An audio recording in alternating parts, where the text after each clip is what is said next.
Don't forget to subscribe. Afterwards, the wisest and most spiritual books from the greatest authors await you every day. And now buckle up, sit back and we'll begin. Japanese Fairy Tales. The Goblin of Adachigahara.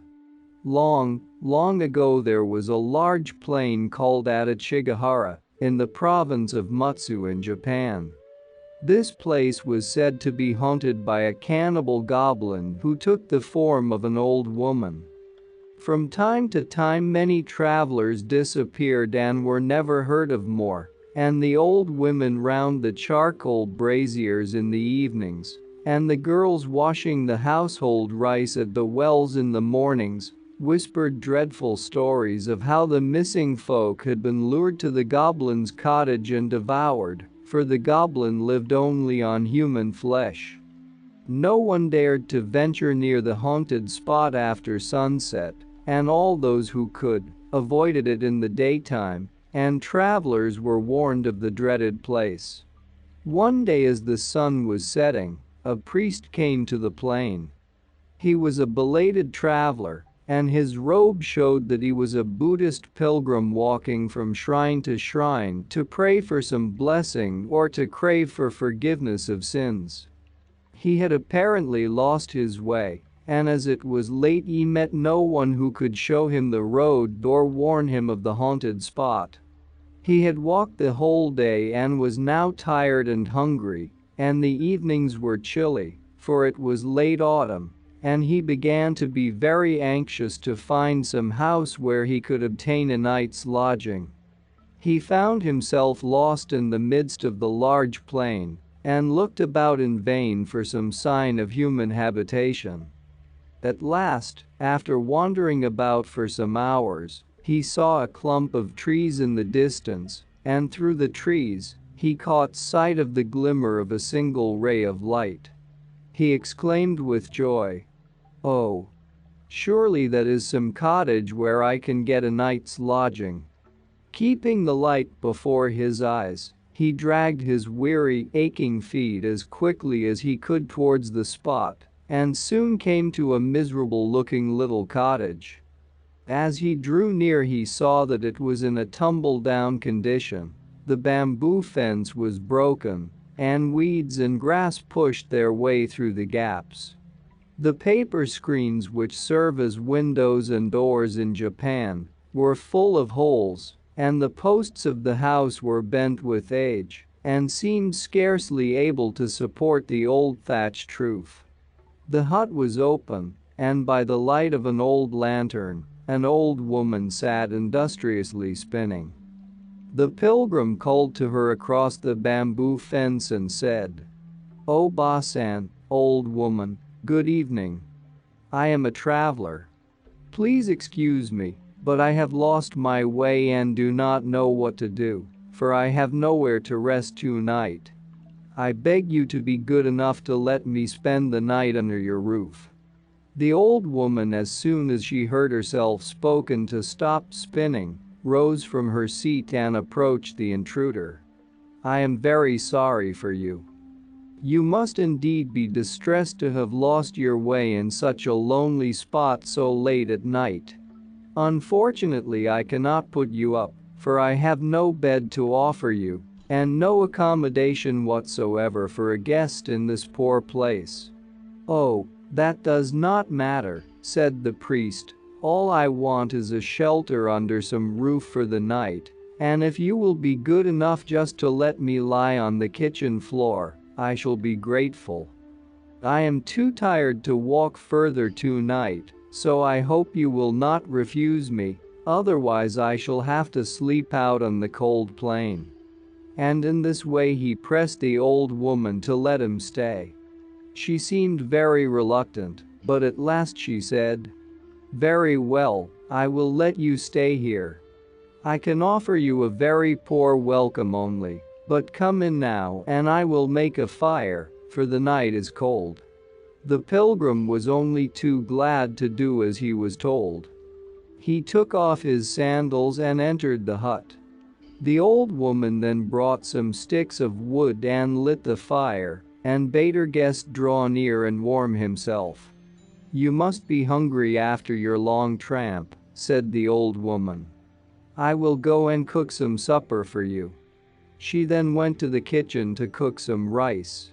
After the priest had finished his supper, the old woman sat down by the fireplace, and they talked together for a long time. The pilgrim thought to himself that he had been very lucky to come across such a kind, hospitable old woman.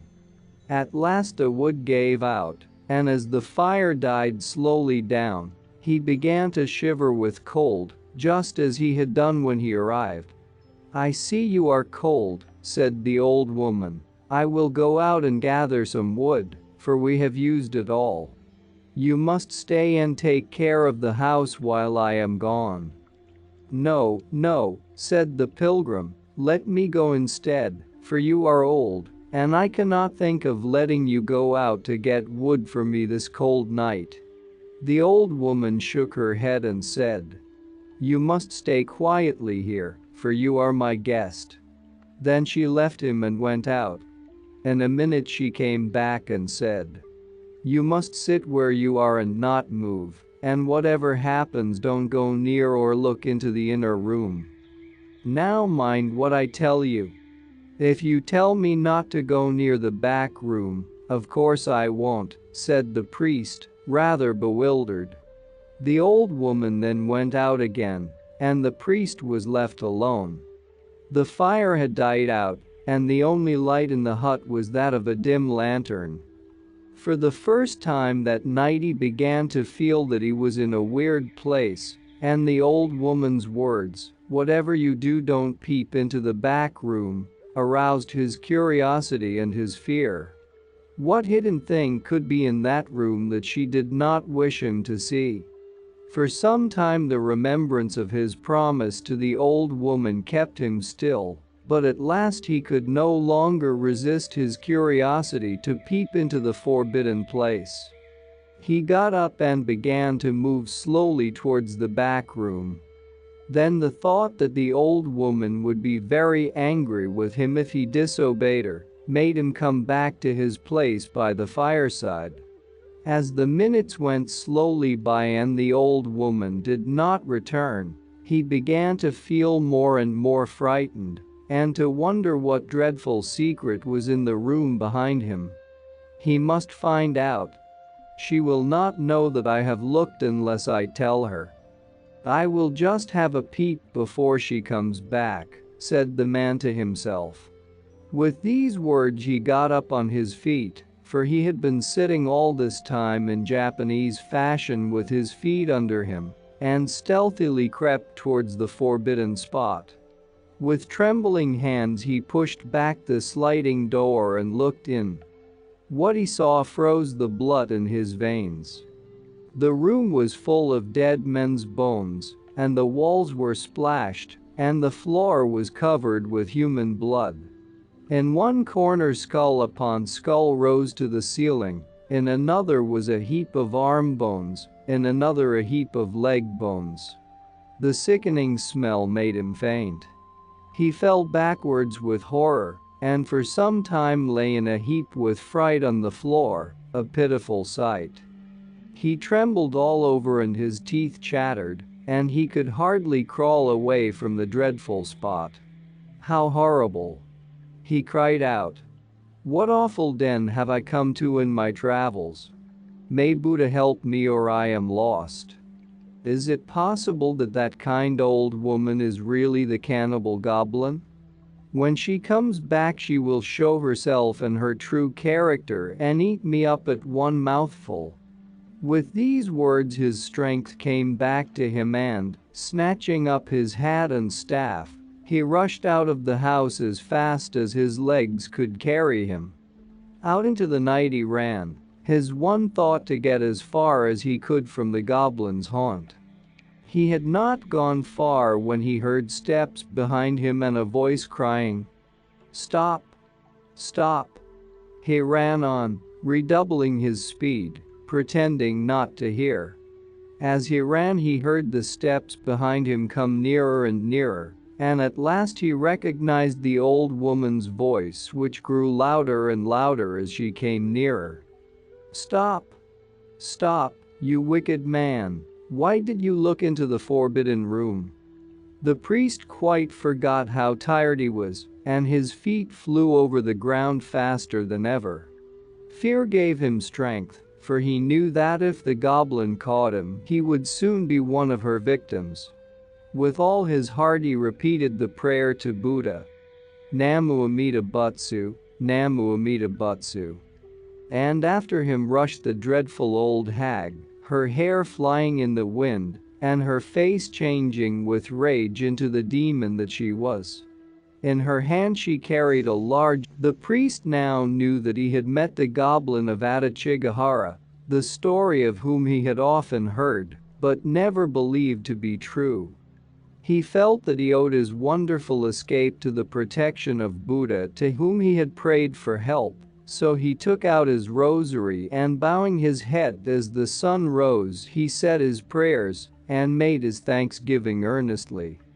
He then set forward for another part of the country, only too glad to leave the haunted plain behind him. The Sagacious Monkey and the Boar.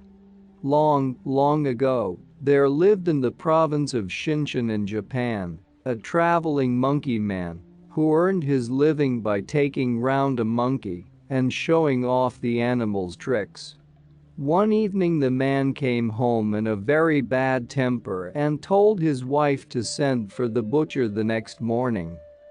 The wife was very bewildered and asked her husband, "Why do you wish me to send for the butcher?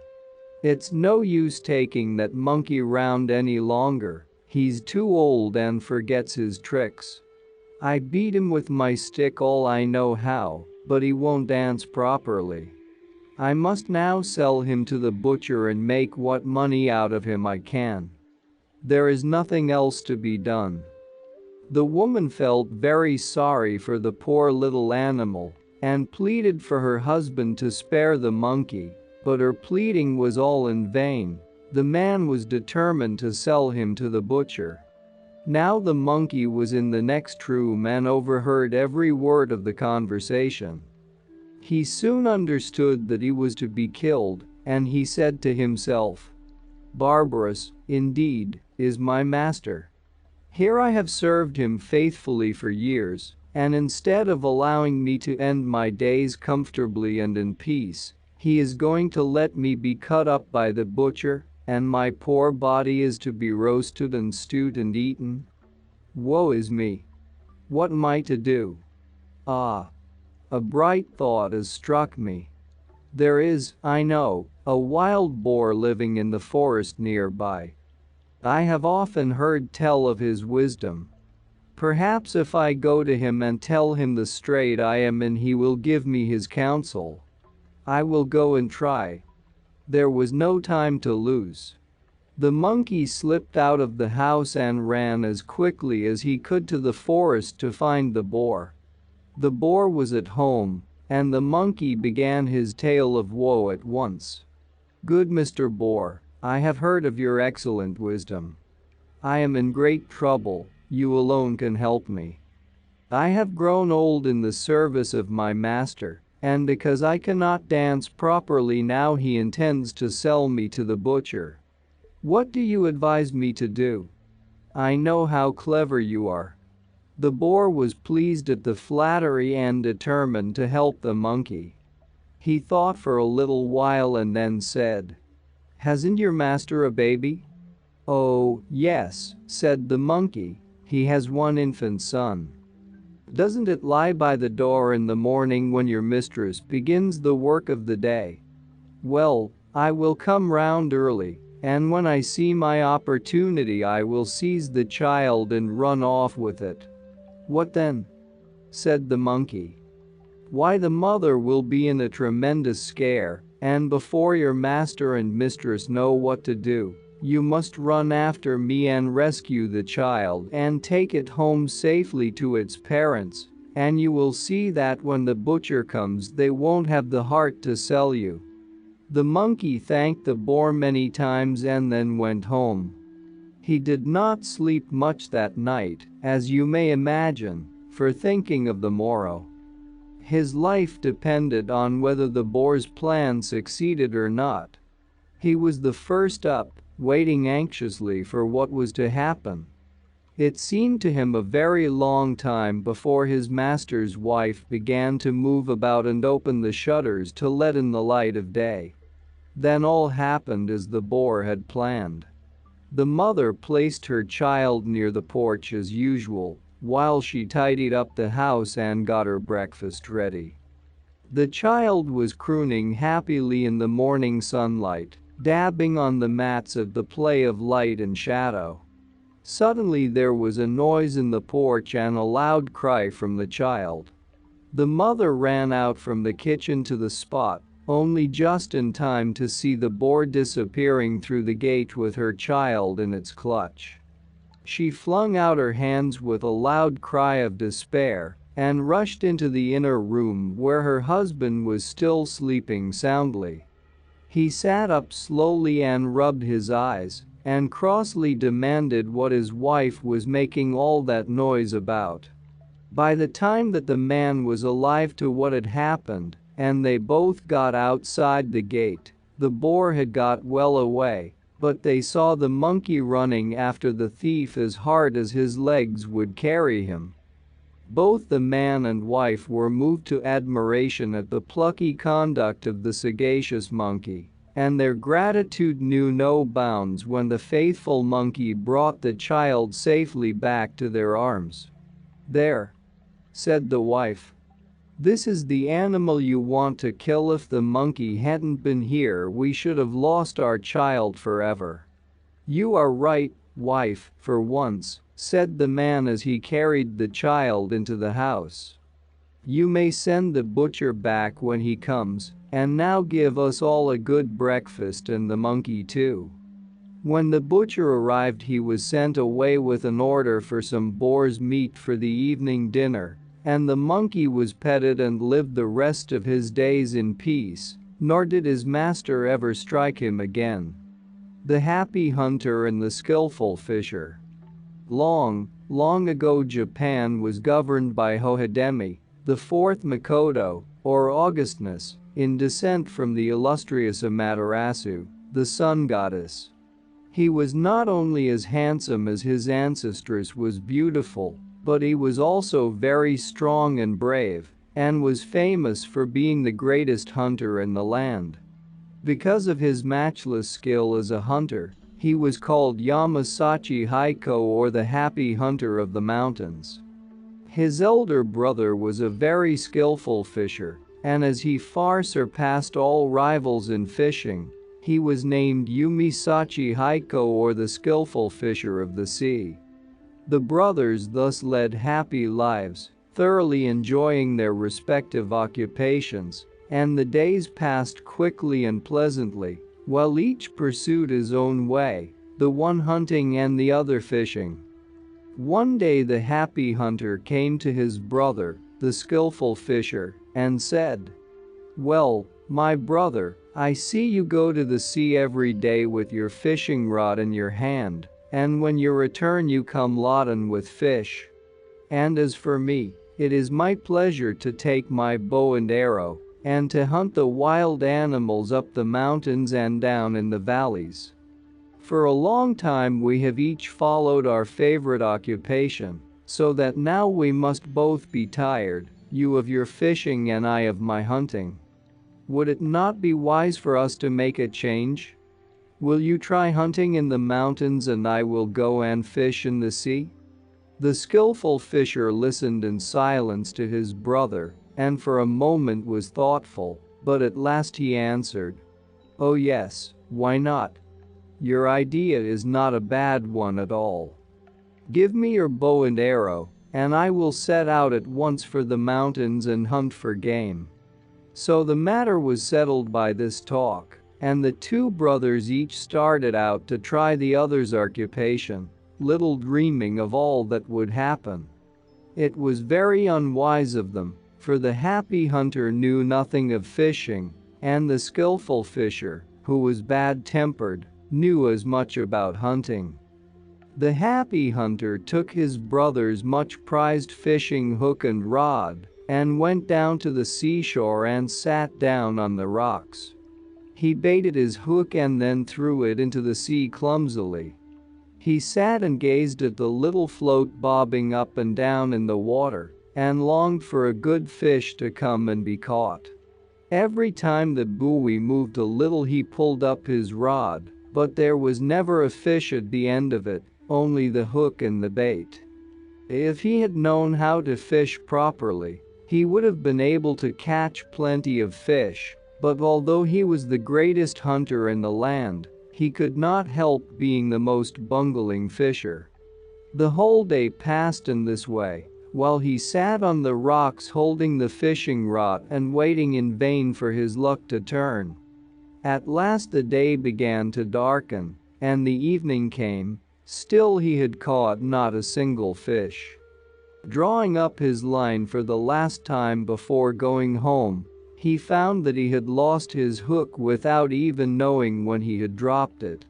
He now began to feel extremely anxious, for he knew that his brother would be angry at his having lost his hook, for, it being his only one, he valued it above all other things. The happy hunter now set to work to look among the rocks and on the sand for the lost hook, and while he was searching to and fro, his brother, the skillful fisher, arrived on the scene. He had failed to find any game while hunting that day, and was not only in a bad temper, but looked fearfully cross. When he saw the happy hunter searching about on the shore, he knew that something must have gone wrong, so he said at once, "What are you doing, my brother?" The happy hunter went forward timidly, for he feared his brother's anger, and said, "Oh, my brother, I have indeed done badly." "What is the matter? What have you done?" asked the elder brother impatiently. "I have lost your precious fishing hook." While he was still speaking, his brother stopped him and cried out fiercely, "Lost my hook? It is just what I expected. For this reason, when you first proposed your plan of changing over our occupations, I was really against it, but you seemed to wish it so much that I gave in and allowed you to do as you wished. The mistake of our trying unfamiliar tasks is soon seen. And you have done badly. I will not return you your bow and arrow till you have found my hook. Look to it that you find it and return it to me quickly." The happy hunter felt that he was to blame for all that had come to pass, and bore his brother's scornful scolding with humility and patience. He hunted everywhere for the hook most diligently, but it was nowhere to be found. He was at last obliged to give up all hope of finding it. He then went home, and in desperation broke his beloved sword into pieces and made 500 hooks out of it. He took these to his angry brother and offered them to him, asking his forgiveness and begging him to accept them in the place of the one he had lost for him. It was useless. His brother would not listen to him, much less grant his request. The happy hunter then made another 500 hooks and again took them to his brother, beseeching him to pardon him. "Though you make 1,000,000 hooks," said the skillful fisher, shaking his head, "they are of no use to me. I cannot forgive you unless you bring me back my own hook." Nothing would appease the anger of the skillful fisher, for he had a bad disposition and had always hated his brother because of his virtues, and now with the excuse of the lost fishing hook he planned to kill him and to usurp his place as ruler of Japan. The happy hunter knew all this full well, but he could say nothing, for being the younger he owed his elder brother obedience, so he returned to the seashore and once more began to look for the missing hook. He was much cast down, for he had lost all hope of ever finding his brother's hook now. While he stood on the beach, lost in perplexity and wondering what he had best do next, An old man suddenly appeared carrying a stick in his hand. The happy hunter afterwards remembered that he did not see from whence the old man came, neither did he know how he was there. He happened to look up and saw the old man coming towards him. "You are Hohidemi, the Augustness, sometimes called the happy hunter, are you not?" asked the old man. "What are you doing alone in such a place?" "Yes, I am he," answered the unhappy young man. "Unfortunately, while fishing I lost my brother's precious fishing hook.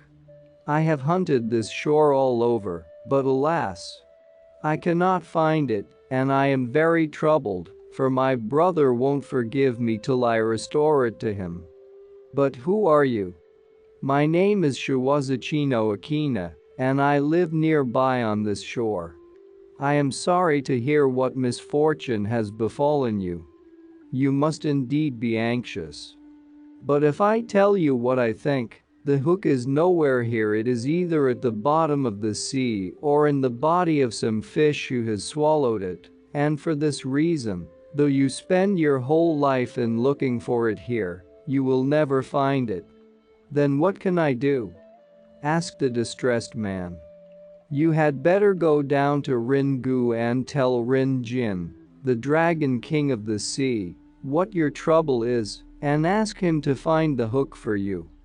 I think that would be the best way."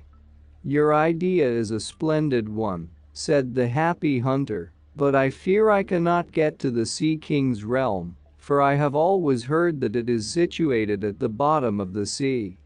"Oh, there will be no difficulty about your getting there," said the old man. "I can soon make something for you to ride on through the sea." "Thank you," said the happy hunter. "I shall be very grateful to you if you will be so kind." The old man at once set to work and soon made a basket and offered it to the happy hunter. He received it with joy and, taking it to the water, mounted it and prepared to start. He bade goodbye to the kind old man who had helped him so much and told him that he would certainly reward him as soon as he found his hook and could return to Japan without fear of his brother's anger.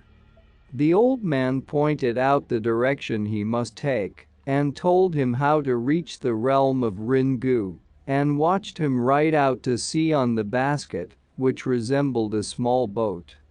The happy hunter made all the haste he could, riding on the basket which had been given him by his friend.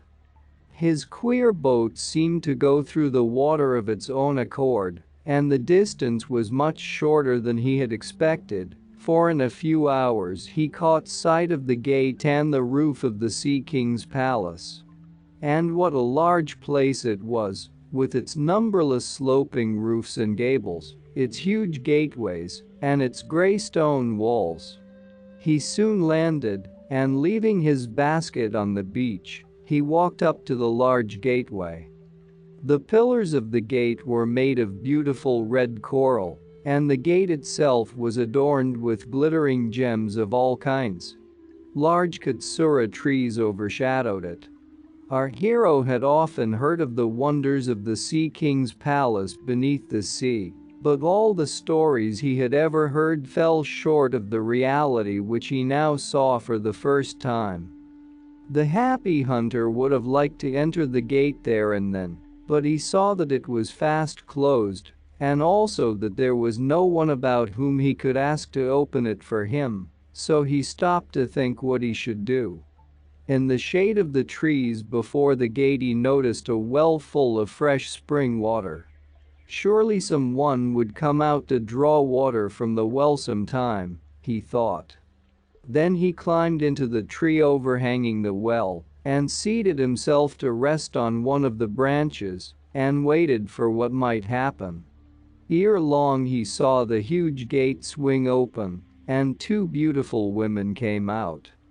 Now the Mikoto, Augustness, had always heard that Ringu was the realm of the Dragon King under the sea, and had naturally supposed that the place was inhabited by dragons and similar terrible creatures, so that when he saw these two lovely princesses, whose beauty would be rare even in the world from which he had just come, he was exceedingly surprised and wondered what it could mean.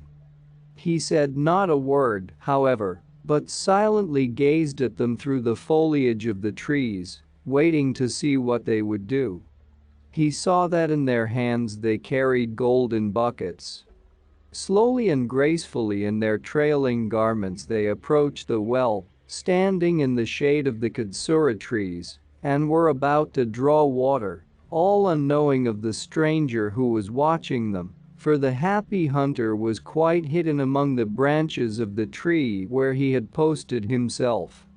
As the two ladies leaned over the side of the well to let down their golden buckets, which they did every day in the year, they saw reflected in the deep still water the face of a handsome youth gazing at them from amidst the branches of the tree in whose shade they stood.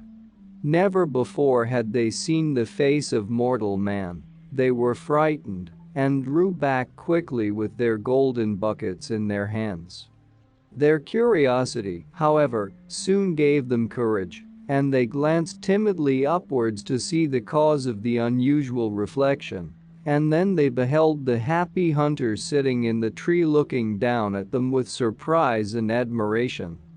They gazed at him face to face, but their tongues were still with wonder and could not find a word to say to him.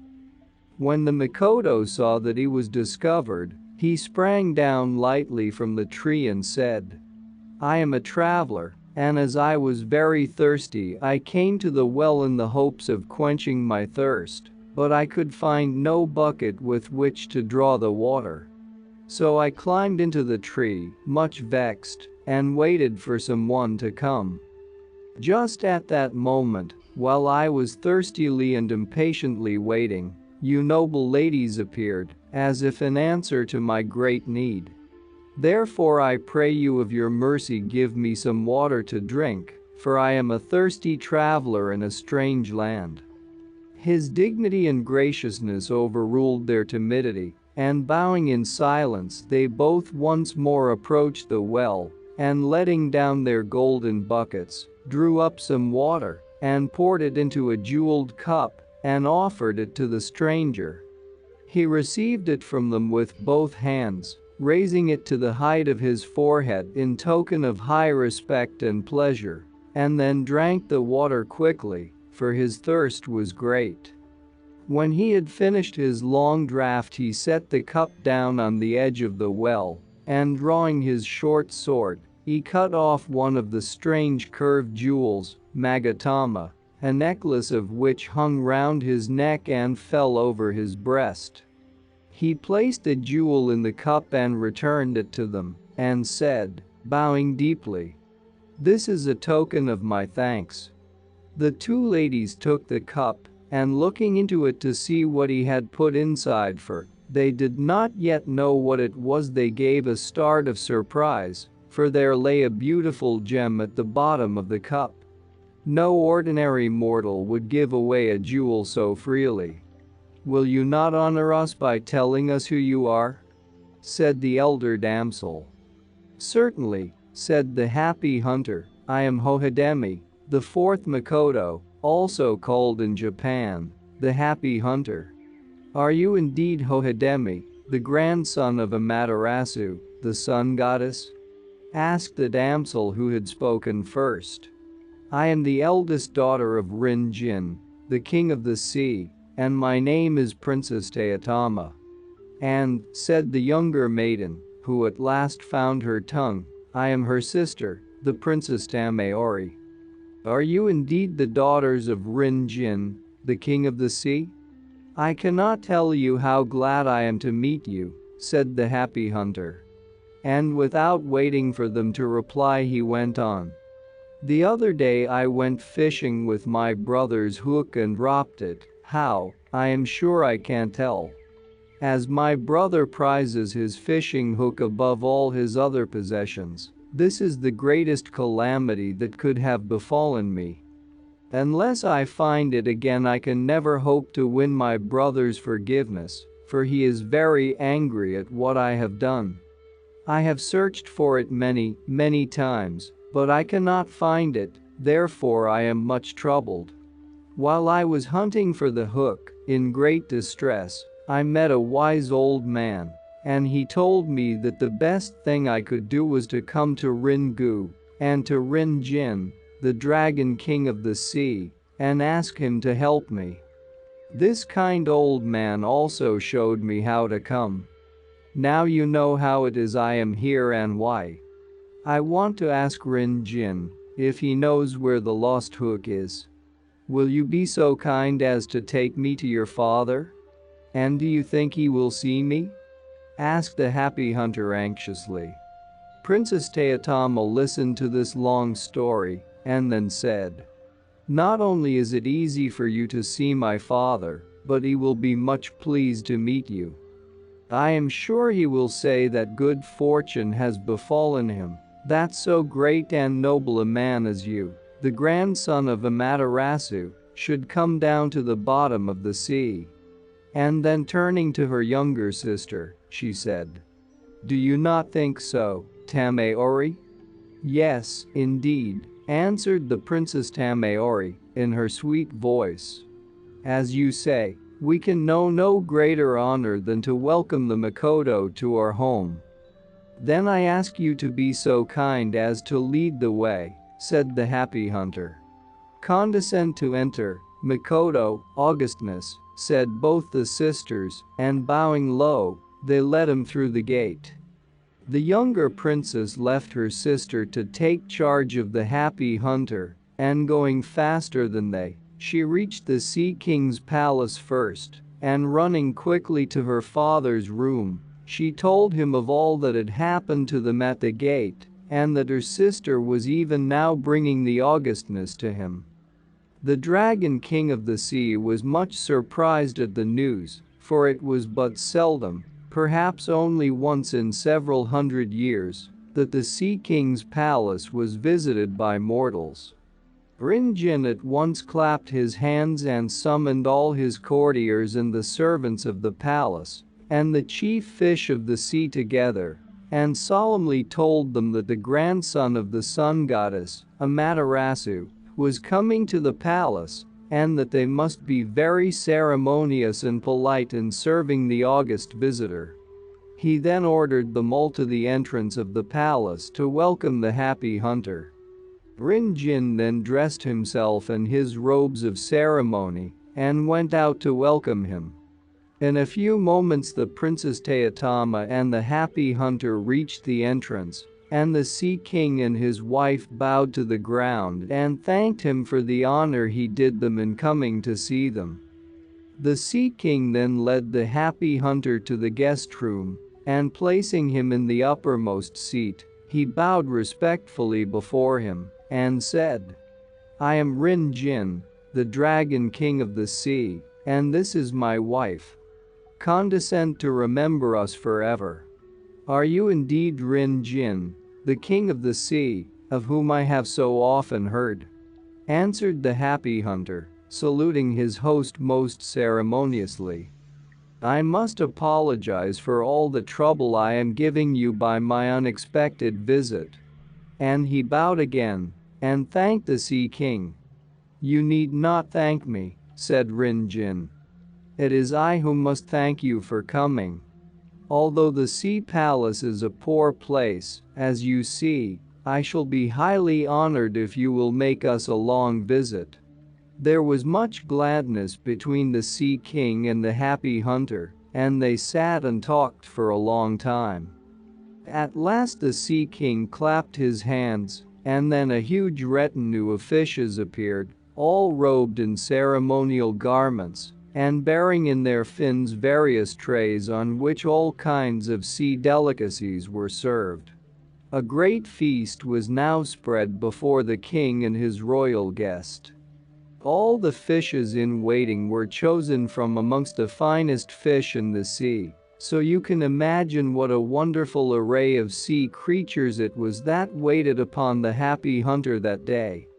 All in the palace tried to do their best to please him, and to show him that he was a much honored guest.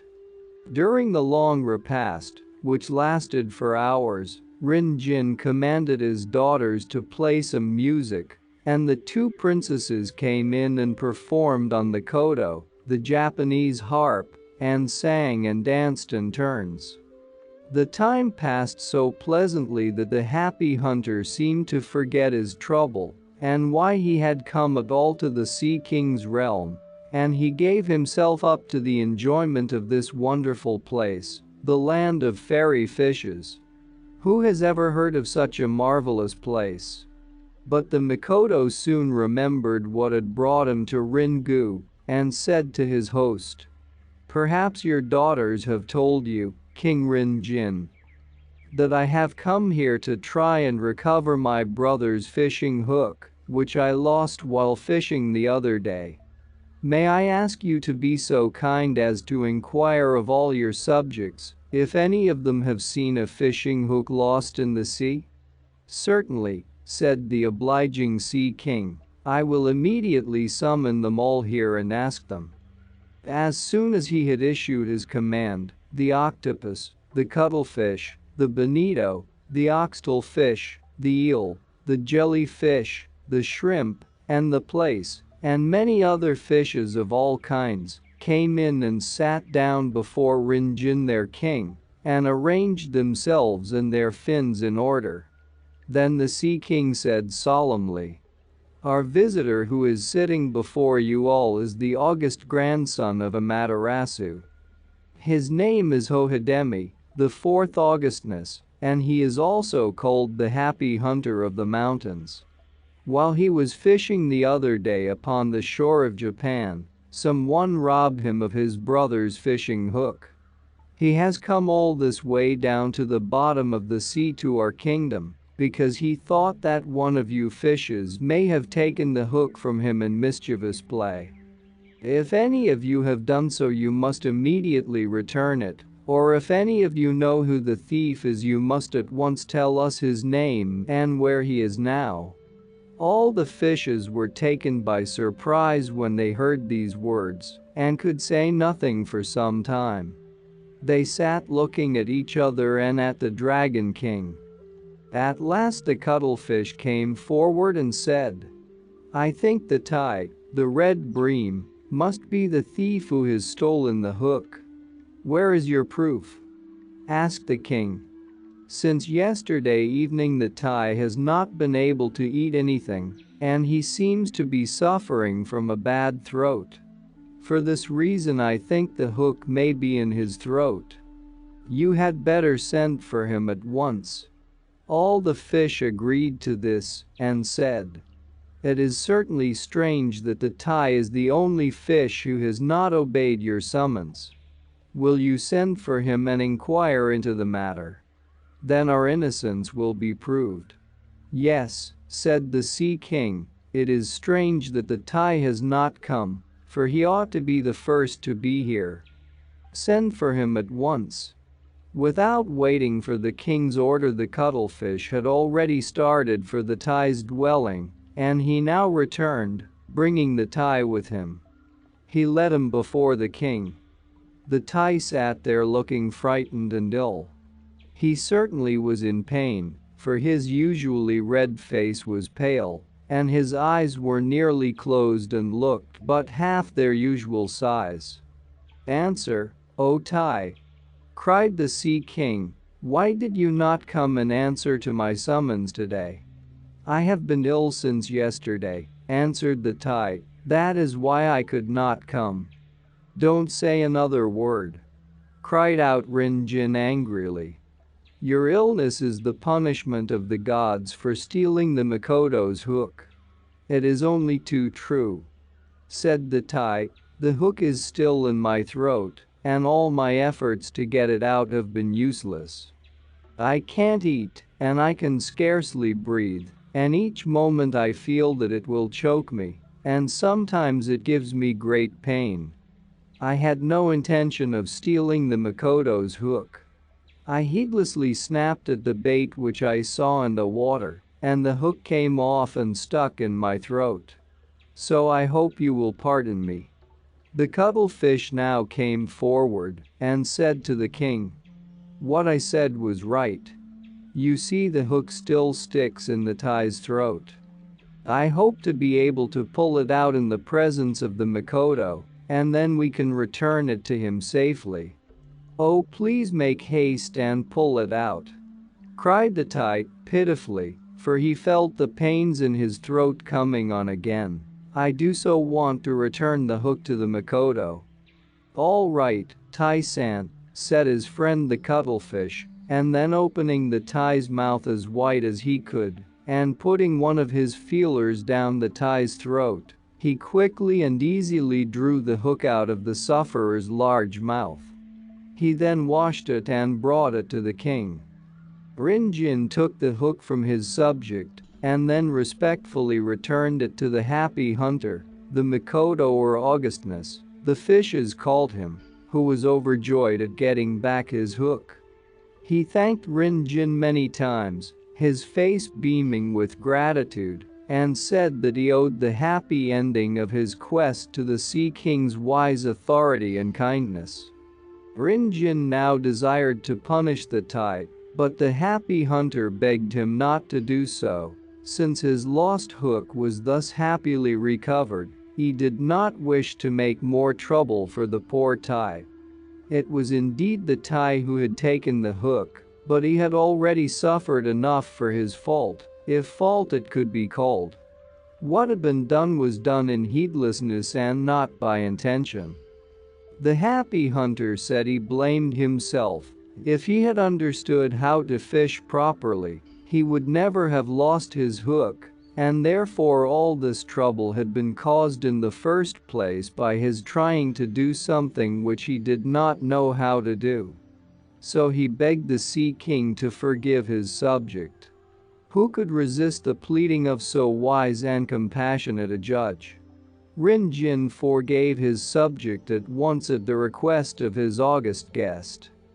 The Thai was so glad that he shook his fins for joy, and he and all the other fish went out from the presence of their king, praising the virtues of the happy hunter. Now that the hook was found, the happy hunter had nothing to keep him in Ringu, and he was anxious to get back to his own kingdom and to make peace with his angry brother, the skillful fisher. But the Sea King, who had learned to love him and would fain have kept him as a son, begged him not to go so soon, but to make the sea palace his home as long as ever he liked. While the happy hunter was still hesitating, the two lovely princesses, Teotama and Tameori, came, and with the sweetest of bows and voices joined with their father in pressing him to stay, so that without seeming ungracious, he could not say them nay, and was obliged to stay on for some time. Between the sea realm and the earth there was no difference in the night of time, and the happy hunter found that 3 years went fleeting quickly by in this delightful land. The years pass swiftly when anyone is truly happy.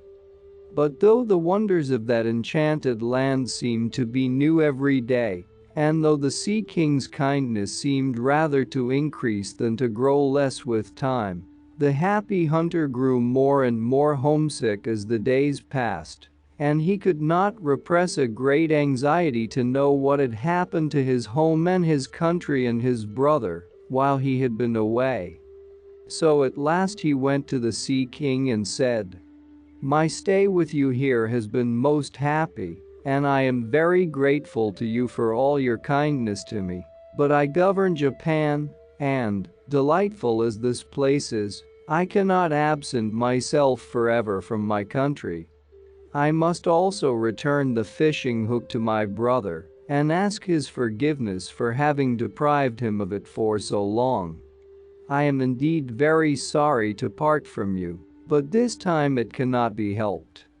With your gracious permission, I will take my leave today. I hope to make you another visit someday. Please give up the idea of my staying longer now. King Rinjin was overcome with sorrow at the thought that he must lose his friend who had made a great diversion in the palace of the sea, and his tears fell fast as he answered, "We are indeed very sorry to part with you, Mikoto, for we have enjoyed your stay with us very much. You have been a noble and honored guest, and we have heartily made you welcome. I quite understand that as you govern Japan, you ought to be there and not here, and that it is vain for us to try and keep you longer with us, much as we would like to have you stay. I hope you will not forget us. Strange circumstances have brought us together, and I trust the friendship thus begun between the land and the sea will last and grow stronger than it has ever been before." When the Sea King had finished speaking, he turned to his two daughters and bade them bring him the two tide jewels of the sea. The two princesses bowed low, rose and glided out of the hall. In a few minutes they returned, each one carrying in her hands a flashing gem which filled the room with light. As the happy hunter looked at them, he wondered what they could be. The Sea King took them from his daughters and said to his guest, "These two valuable talismans we have inherited from our ancestors from time immemorial. We now give them to you as a parting gift in token of our great affection for you. These two gems are called the Nanju and the Kanju." The happy hunter bowed low to the ground and said, "I can never thank you enough for all your kindness to me. And now will you add one more favor to the rest and tell me what these jewels are and what I am to do with them?" "The Nanju," answered the Sea King, "is also called the jewel of the flood tide, and whoever holds it in his possession can command the sea to roll in and to flood the land at any time that he wills. The Kanju is also called the jewel of the ebbing tide, and this gem controls the sea and the waves thereof, and will cause even a tidal wave to recede." Then Rinjin showed his friend how to use the talismans one by one and handed them to him. The happy hunter was very glad to have these two wonderful gems, the jewel of the flood tide and the jewel of the ebbing tide, to take back with him, for he felt that they would preserve him in case of danger from enemies at any time. After thanking his kind host again and again, he prepared to depart. The Sea King and the two princesses, Teotama and Tameori, and all the inmates of the palace, came out to say goodbye, and before the sound of the last farewell had died away, the happy hunter passed out from under the gateway, past a well of happy memory, standing in the shade of the great katsura trees on his way to the beach. Here he found, instead of the queer basket on which he had come to the realm of Ringu, a large crocodile waiting for him. Never had he seen such a huge creature. It measured 8 fathoms in length from the tip of its tail to the end of its long mouth. The Sea King had ordered the monster to carry the happy hunter back to Japan. Like the wonderful basket which Shiwazuchi no Akina had made, it could travel faster than any steamboat, and in this strange way, riding on the back of a crocodile, the happy hunter returned to his own land. As soon as the crocodile landed him, the happy hunter hastened to tell the skillful fisher of his safe return. He then gave him back the fishing hook which had been found in the mouth of the tide, and which had been the cause of so much trouble between them. He earnestly begged his brother's forgiveness, telling him all that had happened to him in the Sea King's palace, and what wonderful adventures had led to the finding of the hook. Now the skillful fisher had used the lost hook as an excuse for driving his brother out of the country. When his brother had left him that day 3 years ago and had not returned, he had been very glad in his evil heart and had at once usurped his brother's place as ruler of the land and had become powerful and rich. Now in the midst of enjoying what did not belong to him, and hoping that his brother might never return to claim his rights, quite unexpectedly there stood the happy hunter before him. The skillful fisher feigned forgiveness, for he could make no more excuses for sending his brother away again, but in his heart he was very angry and hated his brother more and more, till at last he could no longer bear the sight of him day after day, and planned and watched for an opportunity to kill him. One day when the happy hunter was walking in the rice fields, his brother followed him with a dagger. The happy hunter knew that his brother was following him to kill him, and he felt that now, in this hour of great danger, was the time to use the jewels of the flow and ebb of the tide, and prove whether what the Sea King had told him was true or not. So he took out the jewel of the flood tide from the bosom of his dress, and raised it to his forehead. Instantly over the fields and over the farms the sea came rolling in wave upon wave, till it reached the spot where his brother was standing. The skillful fisher stood amazed and terrified to see what was happening. In another minute he was struggling in the water and calling on his brother to save him from drowning. The happy hunter had a kind heart and could not bear the sight of his brother's distress. He at once put back the jewel of the flood tide and took out the jewel of the ebb tide. No sooner did he hold it up as high as his forehead than the sea ran back and back, and ere long the tossing rolling floods had vanished, and the farms and fields and dry land appeared as before. The skillful fisher was very frightened at the peril of death in which he had stood, and was greatly impressed by the wonderful things he had seen his brother do. He learned now that he was making a fatal mistake to set himself against his brother, younger than he thought he was, for he now had become so powerful that the sea would flow in, and the tide ebb at his word of command. So he humbled himself before the happy hunter and asked him to forgive him all the wrong he had done him.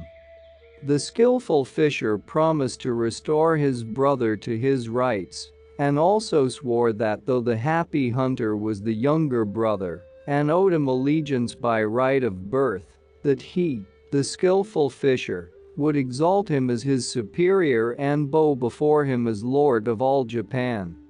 Then the happy hunter said that he would forgive his brother if he would throw into the receding tide all his evil ways.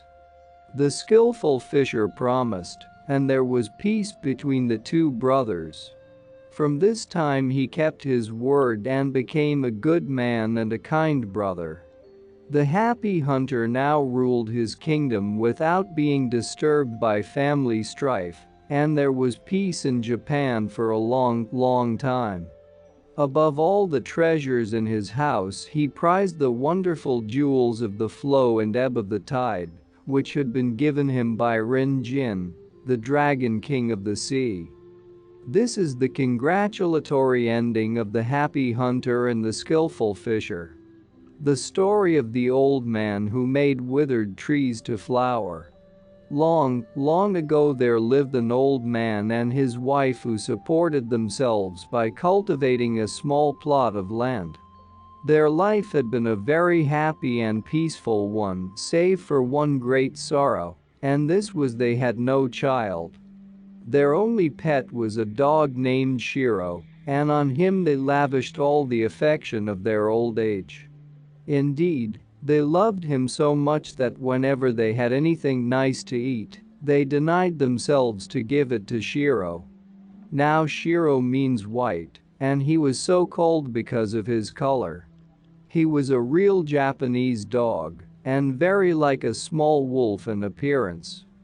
The happiest hour of the day both for the old man and his dog was when the man returned from his work in the field, and having finished his frugal supper of rice and vegetables, would take what he had saved from the meal out to the little veranda that ran round the cottage. Sure enough, Shiro was waiting for his master in the evening tit-bit. Then the old man said chin, chin. And Shiro sat up and begged, and his master gave him the food. Next door to this good old couple there lived another old man and his wife who were both wicked and cruel, and who hated their good neighbors and the dog Shiro with all their might. Whenever Shiro happened to look into their kitchen they at once kicked him or threw something at him, sometimes even wounding him. One day Shiro was heard barking for a long time in the field at the back of his master's house. The old man, thinking that perhaps some birds were attacking the corn, hurried out to see what was the matter. As soon as Shiro saw his master he ran to meet him, wagging his tail, and, seizing the end of his kimono, dragged him under a large yenoki tree. Here he began to dig very industriously with his paws, yelping with joy all the time. The old man, unable to understand what it all meant, stood looking on in bewilderment. But Shiro went on barking and digging with all his might. The thought that something might be hidden beneath the tree, and that the dog had scented it, at last struck the old man. He ran back to the house, fetched his spade and began to dig the ground at that spot.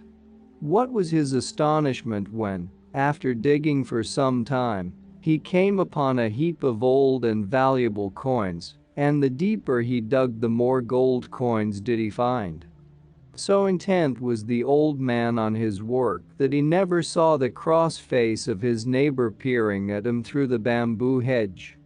At last all the gold coins lay shining on the ground.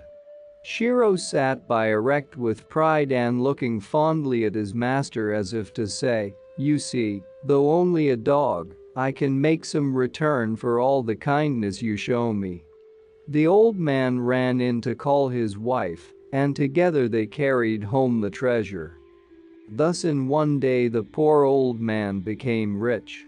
His gratitude to the faithful dog knew no bounds, and he loved and petted him more than ever, if that were possible. The cross old neighbor, attracted by Shiro's barking, had been an unseen and envious witness of the finding of the treasure. He began to think that he, too, would like to find a fortune. So a few days later he called at the old man's house and very ceremoniously asked permission to borrow Shiro for a short time.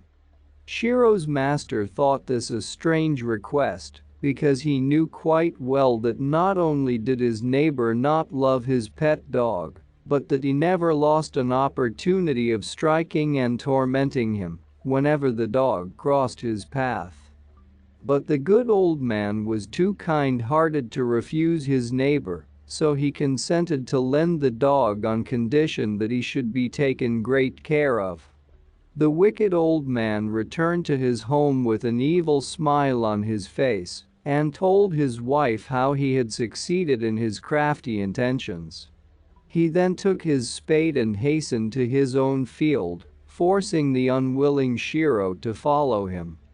As soon as he reached a yenoki tree, he said to the dog, threateningly, "If there were gold coins under your master's tree, there must also be gold coins under my tree. You must find them for me. Where are they? Where? Where?" And catching hold of Shiro's neck, he held the dog's head to the ground so that Shiro began to scratch and dig in order to free himself from the horrid old man's grasp. The old man was very pleased when he saw the dog begin to scratch and dig, for he at once supposed that some gold coins lay buried under his tree as well as under his neighbor's, and that the dog had scented them as before. So pushing Shiro away, he began to dig himself, but there was nothing to be found. As he went on digging, a foul smell was noticeable, and he at last came upon a refuse heap. The old man's disgust can be imagined. This soon gave way to anger. He had seen his neighbor's good fortune, and hoping for the same luck himself, he had borrowed the dog Shiro, and now, just as he seemed on the point of finding what he sought, only a horrid-smelling refuse heap had rewarded him for a morning's digging. Instead of blaming his own greed for his disappointment, he blamed the poor dog. He seized his spade and with all his strength struck Shiro and killed him on the spot. He then threw the dog's body into the hole which he had dug in the hope of finding a treasure of gold coins and covered it over with the earth. Then he returned to the house, telling no one, not even his wife, what he had done. After waiting several days, as the dog Shiro did not return, his master began to grow anxious. Day after day went by and the good old man waited in vain. Then he went to his neighbor and asked him to give him back his dog. Without any shame or hesitation, the wicked neighbor answered that he had killed Shiro because of his bad behavior. At this dreadful news, Shiro's master wept many sad and bitter tears. Great indeed was his woeful surprise, but he was too good and gentle to reproach his bad neighbor. Learning that Shiro was buried under the Yunoki tree in the field, he asked the old man to give him the tree in remembrance of his poor dog Shiro. Even the cross old neighbor could not refuse such a simple request, so he consented to give the old man the tree under which Shiro lay buried. Shiro's master then cut the tree down and carried it home. Out of the trunk he made a mortar. In this his wife put some rice, and he began to pound it with the intention of making a festival to the memory of his dog Shiro. A strange thing happened. His wife put the rice into the mortar, and no sooner had he begun to pound it to make the cakes than it began to increase in quantity gradually, till it was about 5 times the original amount, and the cakes were turned out of the mortar, as if an invisible hand were at work. When the old man and his wife saw this, they understood that it was a reward to them from Shiro for their faithful love to him. They tasted the cakes and found them nicer than any other food. So from this time they never troubled about food, for they lived upon the cakes with which the mortar never ceased to supply them. The greedy neighbor, hearing of this new piece of good luck, was filled with envy as before, and called on the old man, and asked leave to borrow the wonderful mortar for a short time, pretending that he, too, sorrowed for the death of Shiro, and wished to make cakes for a festival to the dog's memory. The old man did not in the least wish to lend it to his cruel neighbor, but he was too kind to refuse. So the envious man carried home the mortar, but he never brought it back. Several days passed, and Shiro's master waited in vain for the mortar, so he went to call on the borrower and asked him to be good enough to return the mortar if he had finished with it. He found him sitting by a big fire made of pieces of wood.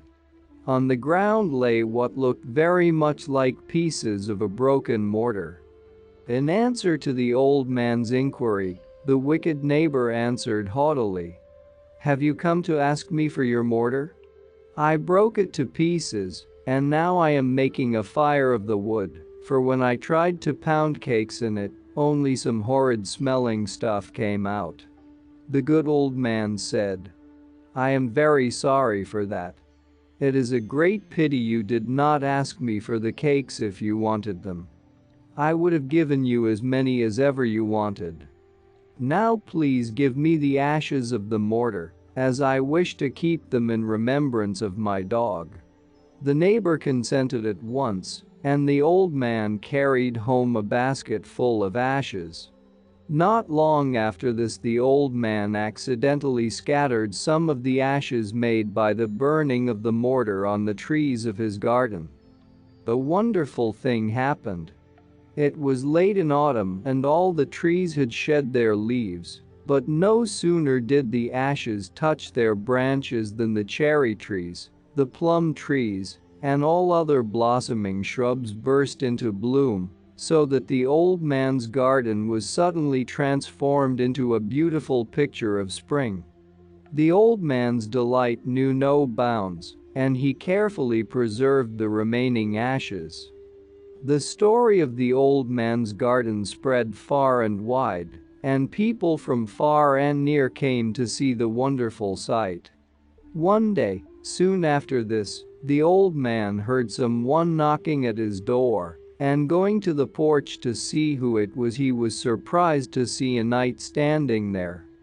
This knight told him that he was a retainer of a great daimyo, earl, that one of the favorite cherry trees in this nobleman's garden had withered, and that though every one in his service had tried all manner of means to revive it, none took effect.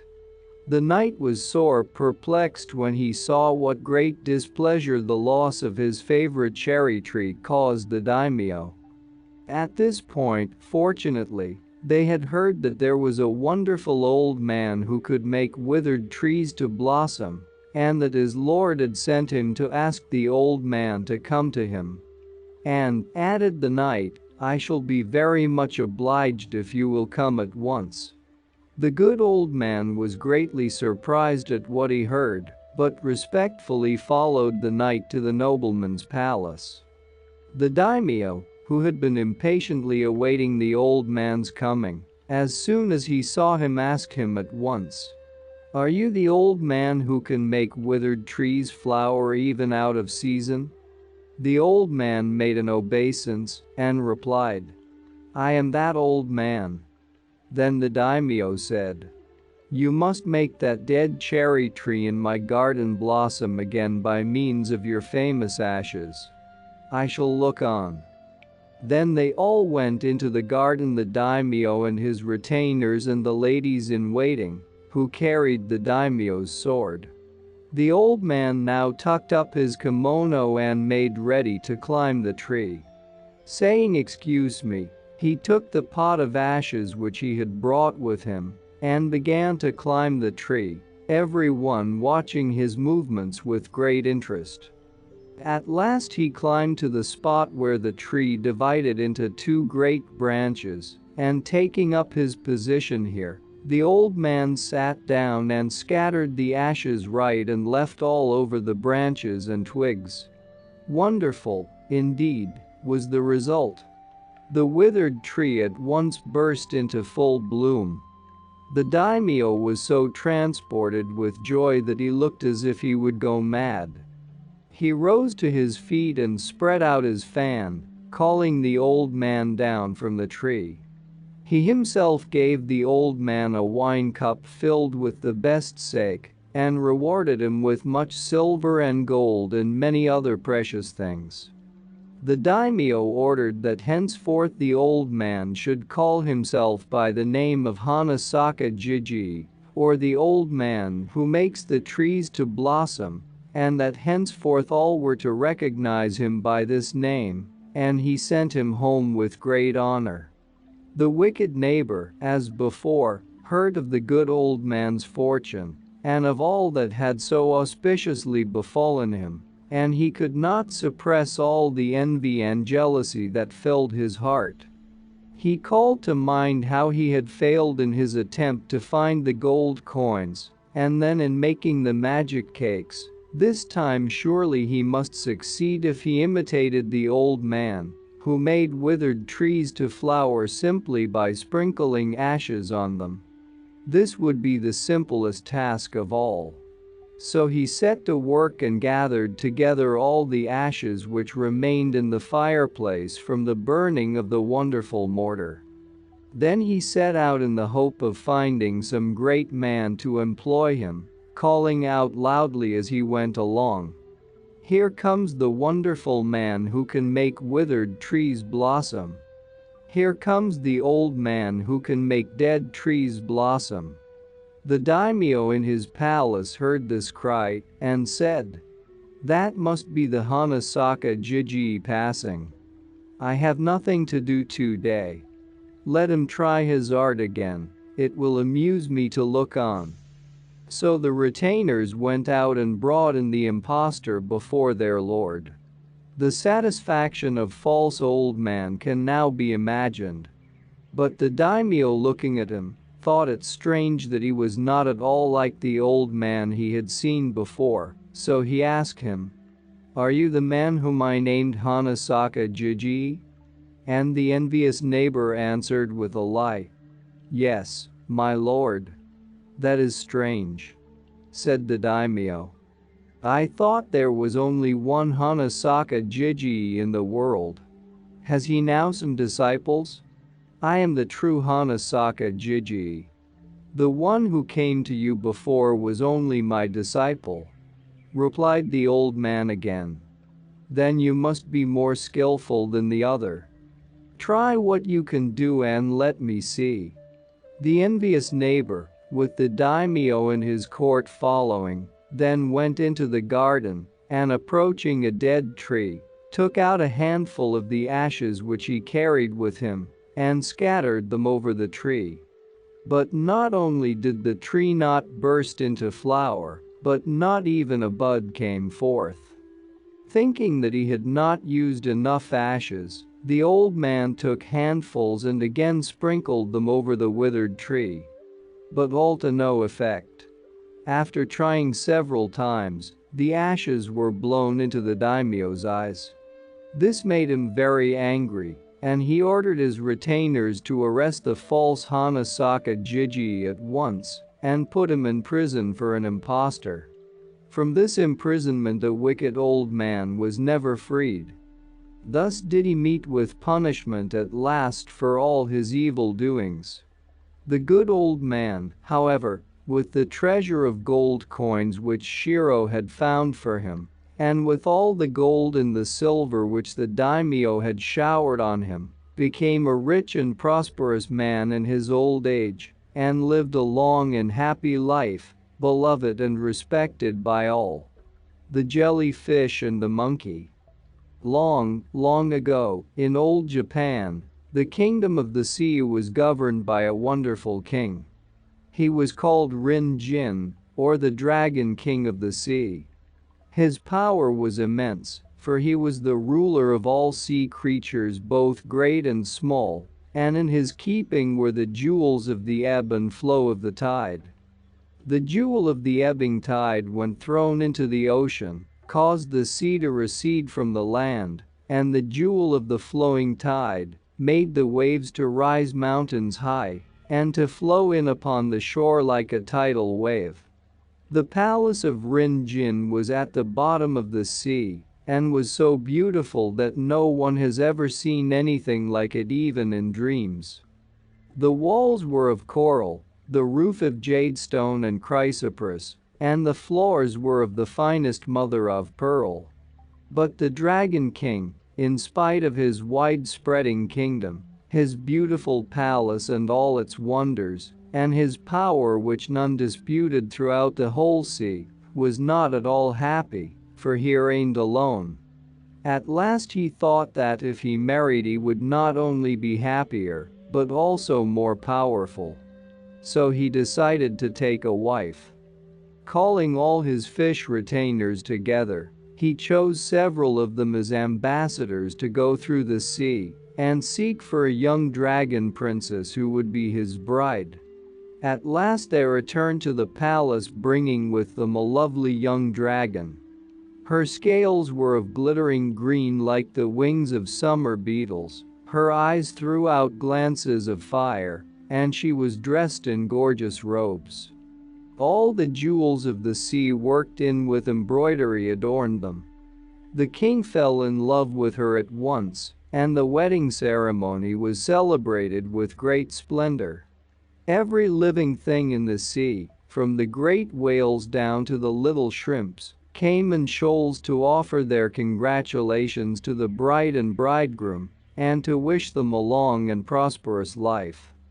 Never had there been such an assemblage or such gay festivities in the fish world before.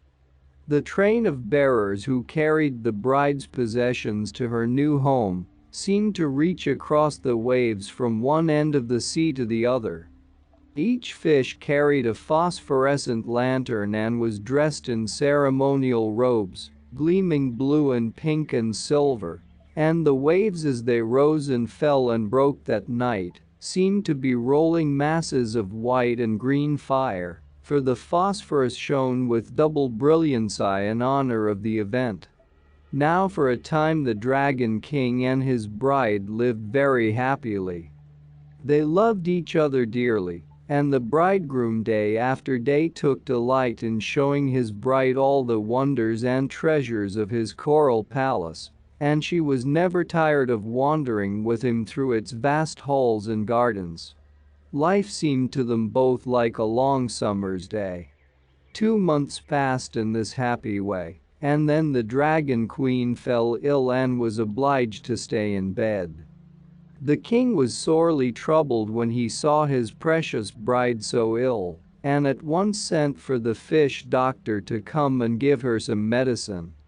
He gave special orders to the servants to nurse her carefully and to wait upon her with diligence, but in spite of all the nurse's assiduous care and the medicine that the doctor prescribed, the young queen showed no signs of recovery, but grew daily worse.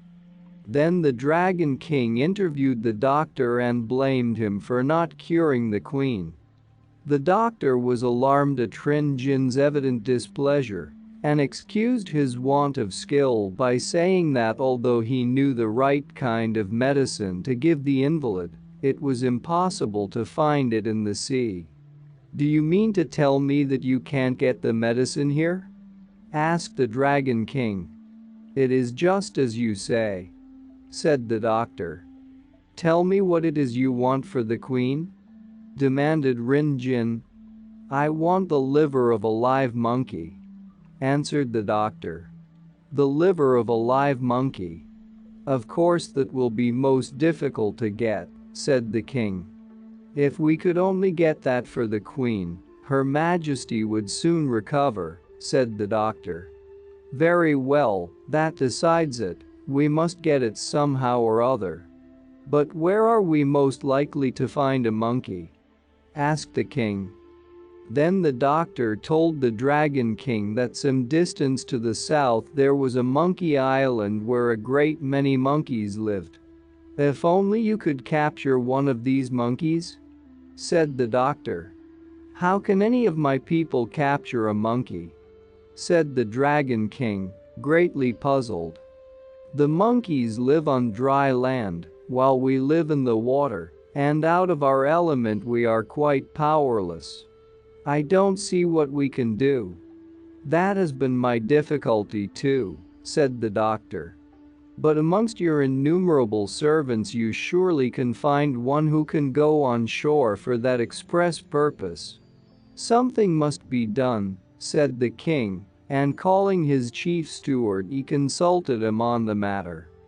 The chief steward thought for some time, and then, as if struck by a sudden thought, said joyfully, "I know what we must do. There is the courage jellyfish. He is certainly ugly to look at, but he is proud of being able to walk on land with his 4 legs like a tortoise. Let us send him to the island of monkeys to catch one." The jellyfish was then summoned to the king's presence and was told by His Majesty what was required of him. The jellyfish, on being told of the unexpected mission which was to be entrusted to him, looked very troubled and said that he had never been to the island in question, and as he had never had any experience in catching monkeys, he was afraid that he would not be able to get one. "Well," said the chief steward, "if you depend on your strength or dexterity, you will never catch a monkey. The only way is to play a trick on one."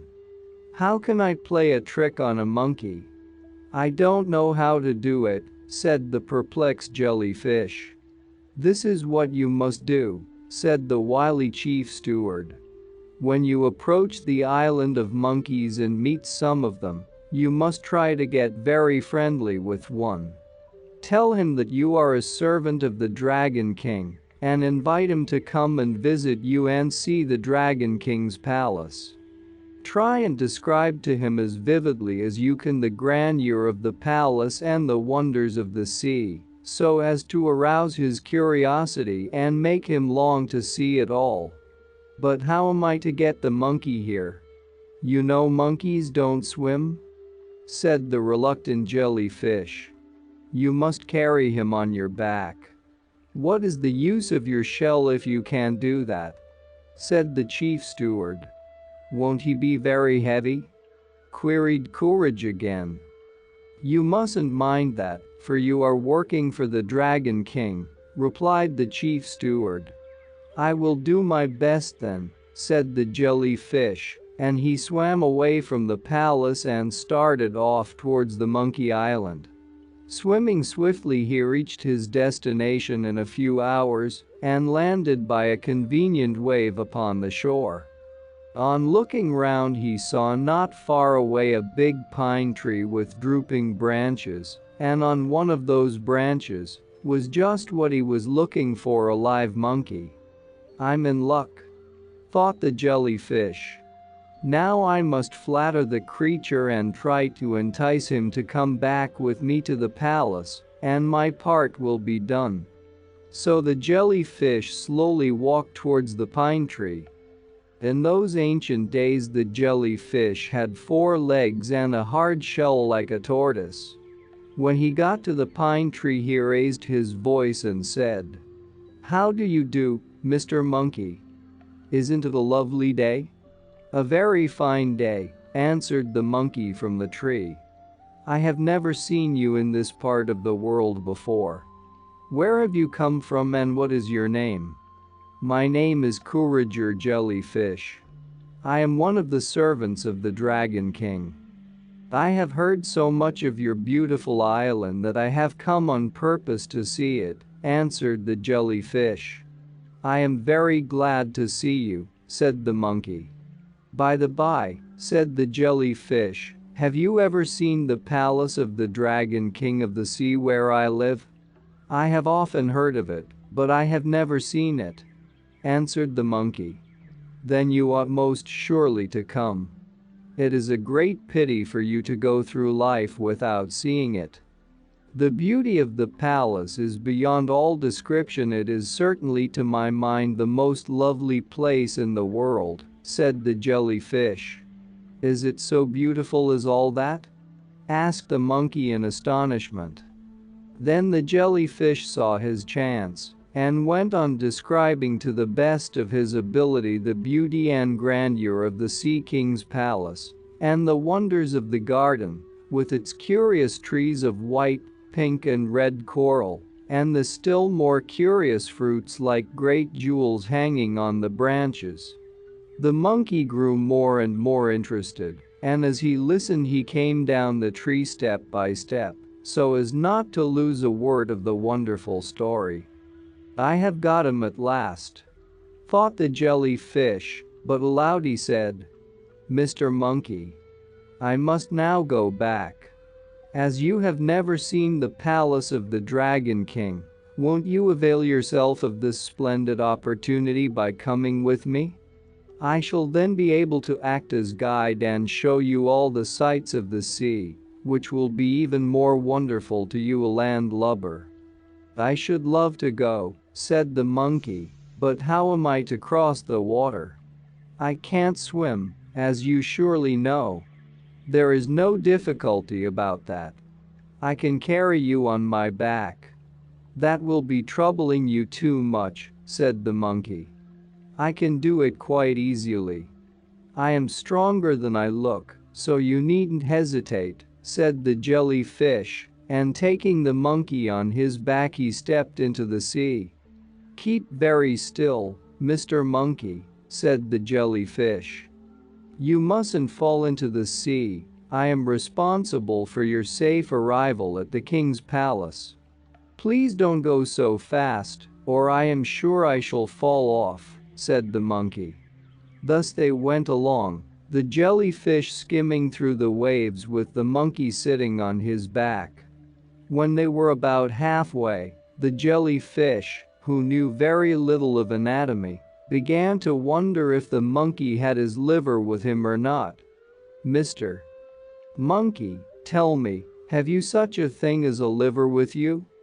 The monkey was very much surprised at this queer question and asked what the jellyfish wanted with a liver. "That is the most important thing of all," said the stupid jellyfish, "so as soon as I recollected it, I asked you if you had yours with you." "Why is my liver so important to you?" asked the monkey. "Oh, you will learn the reason later," said the jellyfish.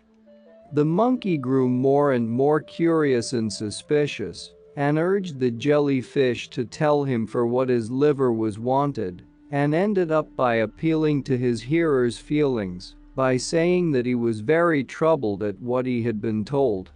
Then the jellyfish, seeing how anxious the monkey looked, was sorry for him and told him everything.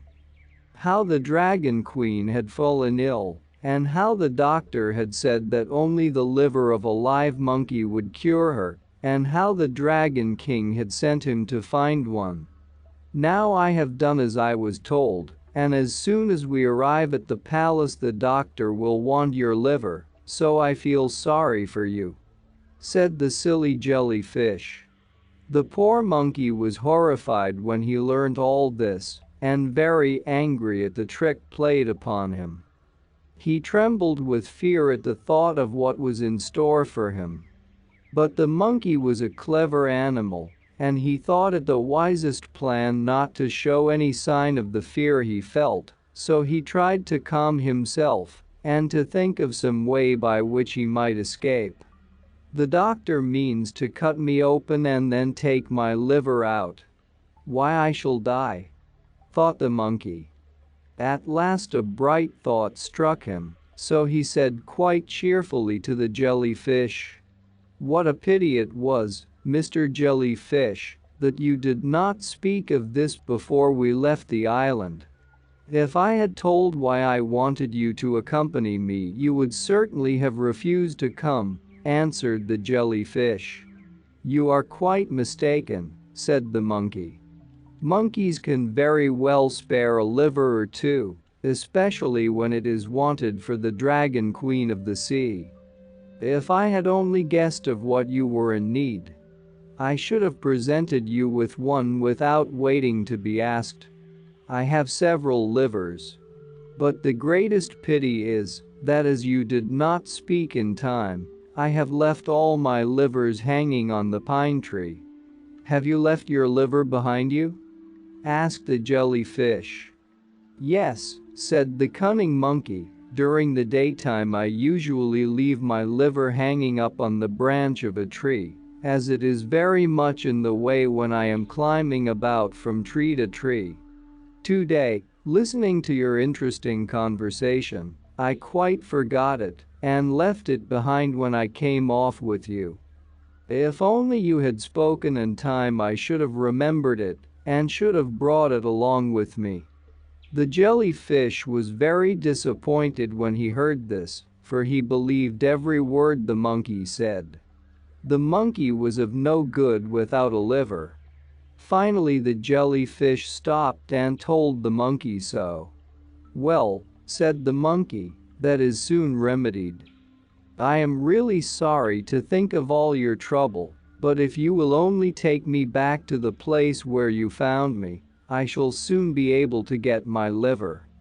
The jellyfish did not at all like the idea of going all the way back to the island again, but the monkey assured him that if he would be so kind as to take him back, he would get his very best liver and bring it with him the next time.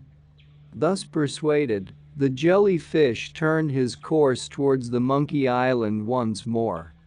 No sooner had the jellyfish reached the shore than the sly monkey landed, and getting up into the pine tree where the jellyfish had first seen him, he cut several capers amongst the branches with joy at being safe home again.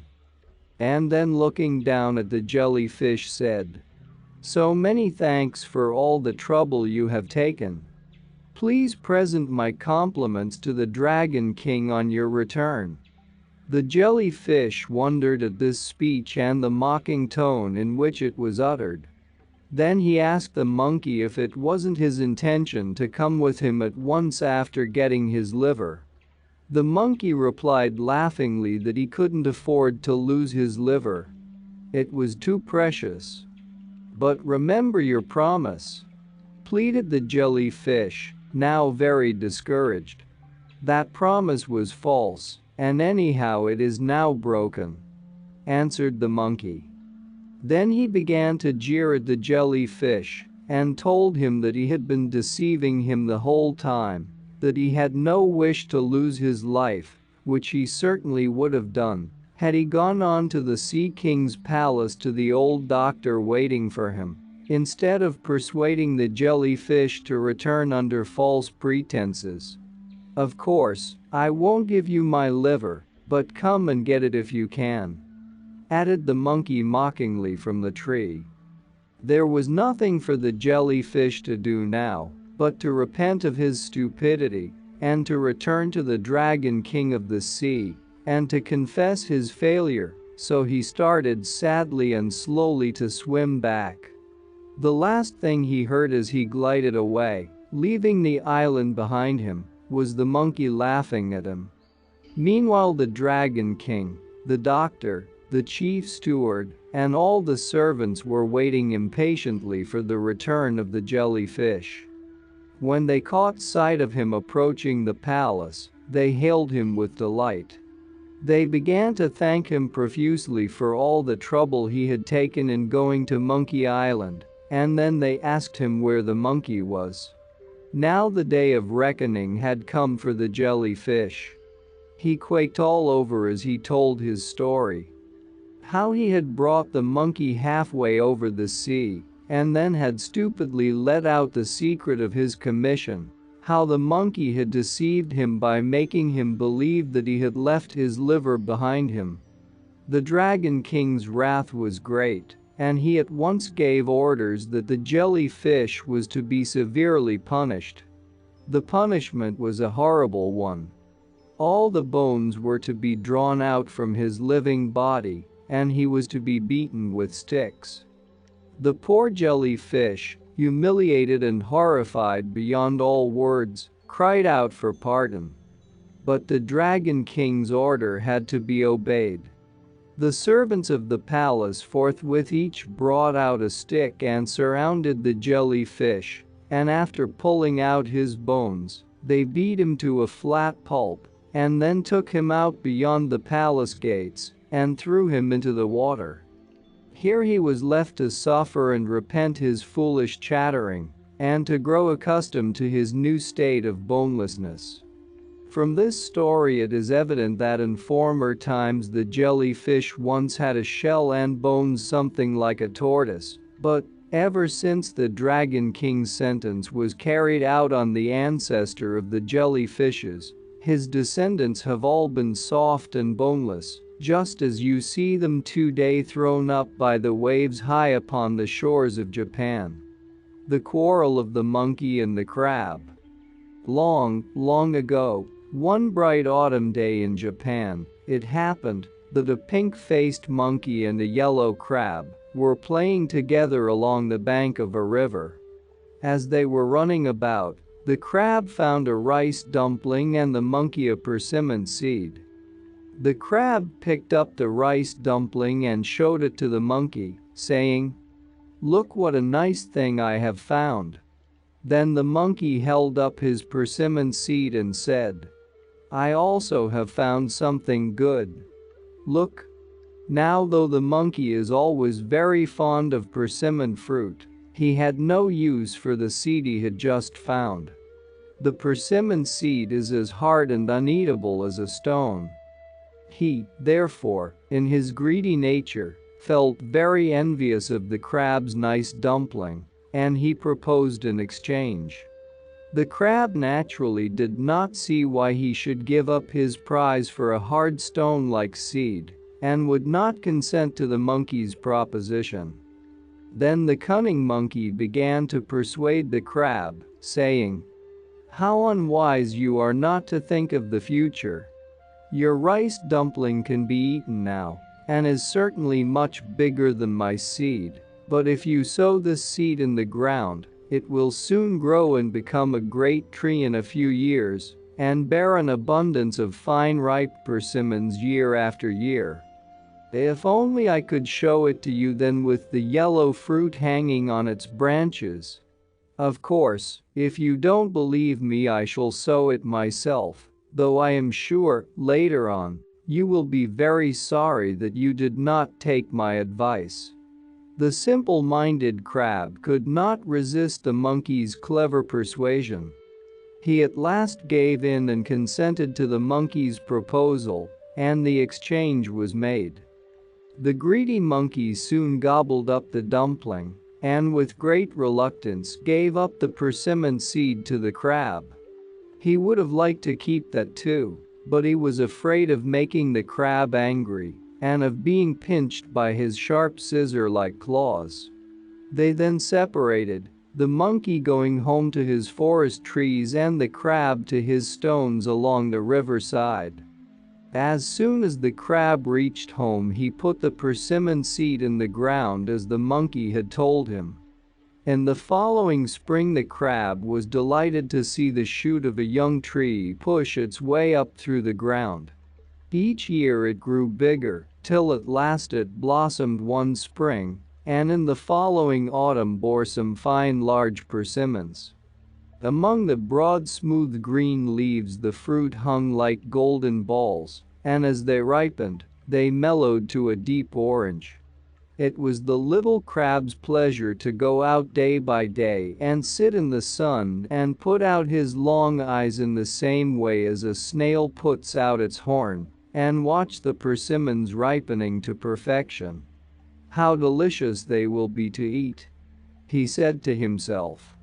At last, one day, he knew the persimmons must be quite ripe, and he wanted very much to taste one. He made several attempts to climb the tree, in the vain hope of reaching one of the beautiful persimmons hanging above him, but he failed each time, for a crab's legs are not made for climbing trees, but only for running along the ground and over stones, both of which he can do most cleverly. In his dilemma he thought of his old playmate the monkey, who, he knew, could climb trees better than anyone else in the world. He determined to ask the monkey to help him, and set out to find him.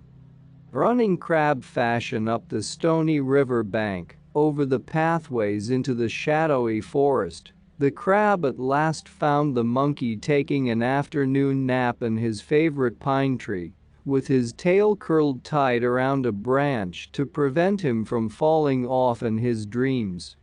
He was soon wide awake, however, when he heard himself called, and eagerly listening to what the crab told him.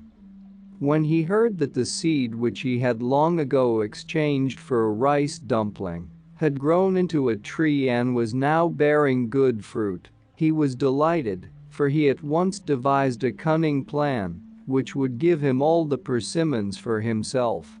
He consented to go with the crab to pick the fruit for him.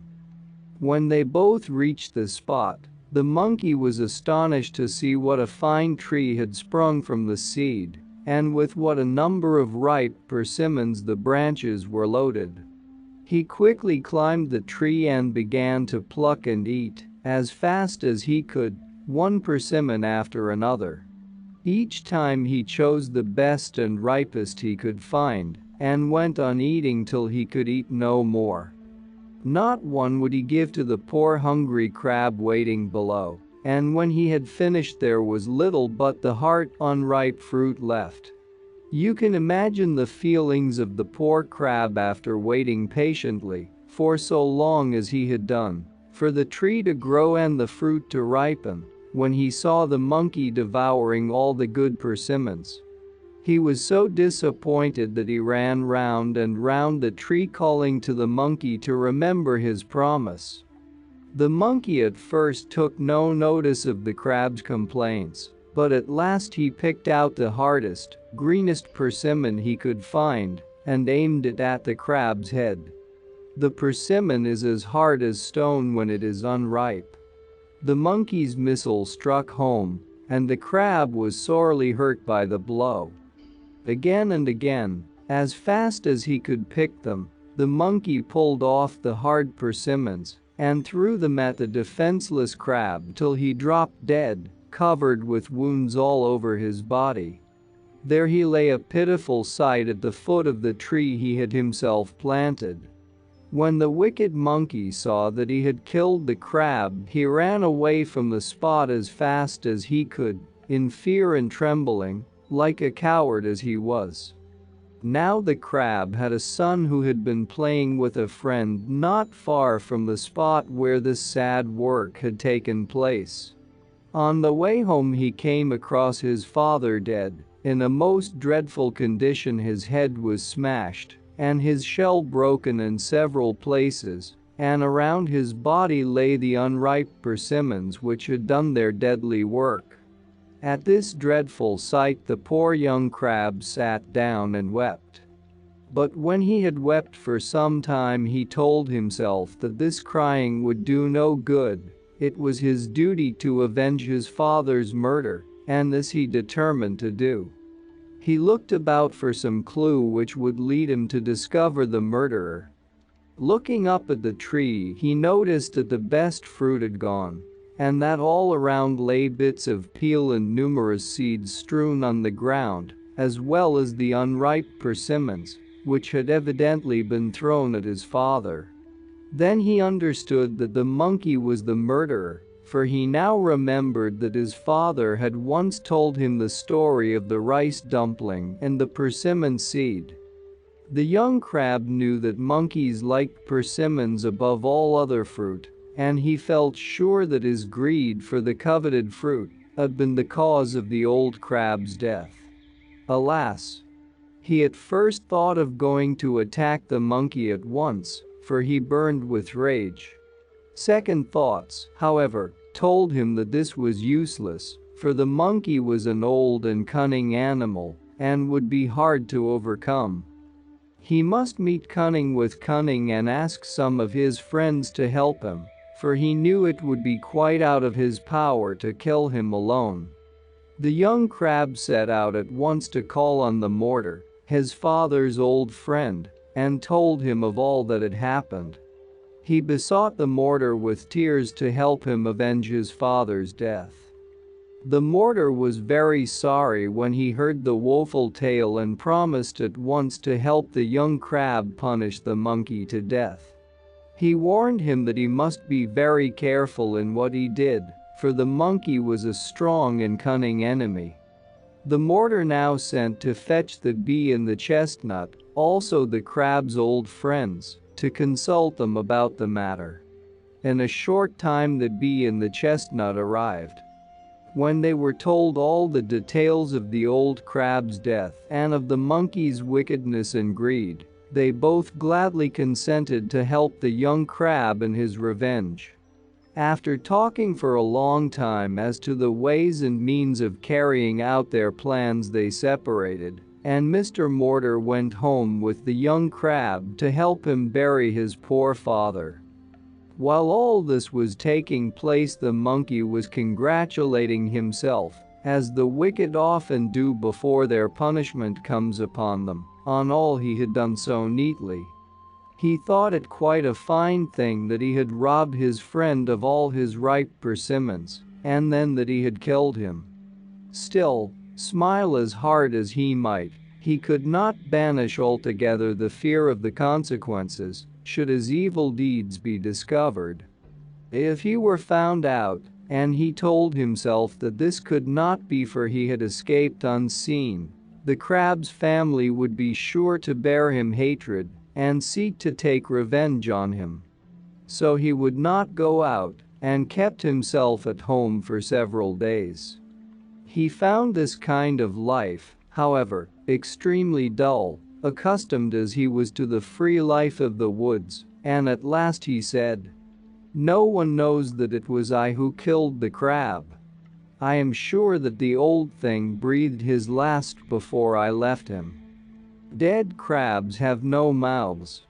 Who is there to tell that I am the murderer? Since no one knows, what is the use of shutting myself up and brooding over the matter? What is done cannot be undone." With this he wandered out into the crab settlement and crept about as slyly as possible near the crab's house and tried to hear the neighbors gossip round about. He wanted to find out what the crabs were saying about their chief's death, for the old crab had been the chief of the tribe. But he heard nothing and said to himself, "They are all such fools that they don't know and don't care who murdered their chief." Little did he know in his so-called monkey's wisdom that this seeming unconcern was part of the young crab's plan. He purposely pretended not to know who killed his father and also to believe that he had met his death through his own fault. By this means he could the better keep secret the revenge on the monkey, which he was meditating. So the monkey returned home from his walk quite content. He told himself he had nothing now to fear.